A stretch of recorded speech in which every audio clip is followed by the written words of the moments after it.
let's talk about using the funds in the HSA correctly. Since the money you put into an HSA is pre-tax and deferring taxes on the interest, the IRS has rules about taking the money out. If you misuse your HSA and pull out money for unqualified medical expenses, the IRS will penalize you.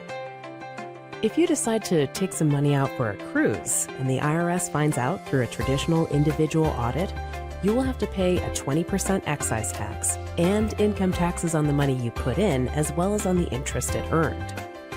Nobody will ever stop you from taking money out of your HSA. It's your money in your account, but always save your receipts. That way, if you do get audited, you can prove where the money went.